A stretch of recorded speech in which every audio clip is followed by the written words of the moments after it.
Alright, hello, I'm Laser, the creator of this track, here for an epic track introduction.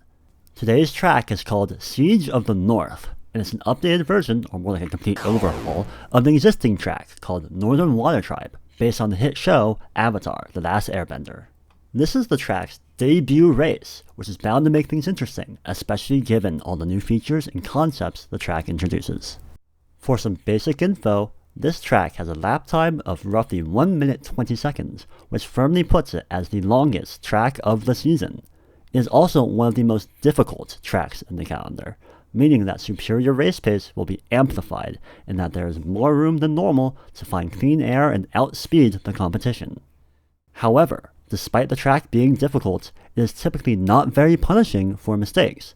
This means that the race should not be decided by one or two costly mess-ups, but rather by who can push the fastest and make a handful less mistakes than everyone else.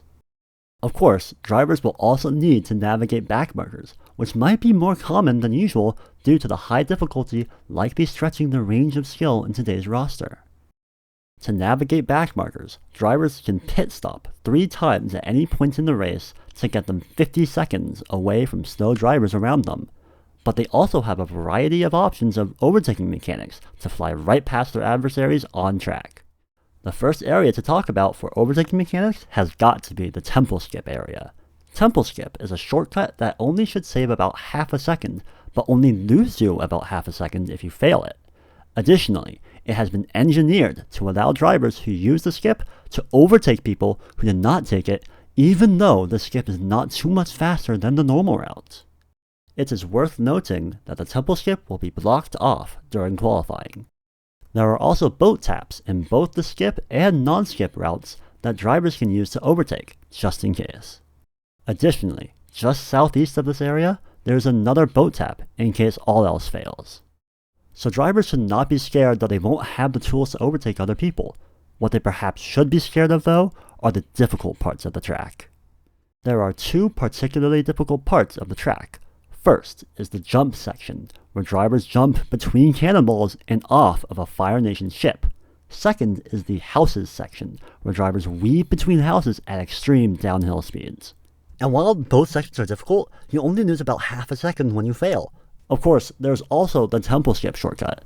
This is not the first shortcut we've seen in Summit 2, but just how much the drivers use these previous skips has varied tremendously across the season. We'll have to wait and see how often people go for the shortcut today. Taking a step back, let's return to the difficult houses section. The downhill is engineered in such a way that, rather than bumping, drivers have about a 90% chance to step up on top of each other and drive over their competitors. The drivers were warned that they should not have to actively try to use this tech due to the 10% chance that they still bump, but given some of their personalities, I would not be surprised if we see some people try it.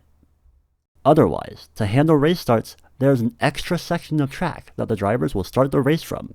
This is called a launcher, and this technique has been being used by track builders more and more over the past couple of years.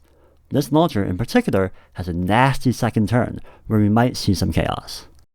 The pit lane also makes people drive through parts of this section, meaning that unlike many other tracks, there is not much time to relax and recoup while in the pit lane.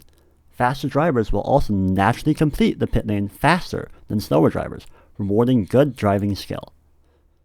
Wow, that was a lot to take in all at once. Let's summarize a bit. Firstly, the track is long and difficult, with 2 hard sections and a shortcut to challenge the drivers. Second, while the track is difficult, most mistakes are not too costly, meaning that race pace will be decided by who can push the fastest and make a handful less mistakes than everyone else. Third, to deal with other drivers, there are various overtaking mechanics around the track to help drivers overtake each other, as well as a pit lane with a 50-second pit delta that drivers can use. Finally, there is a special bit of road, the launcher, where the race start will take place.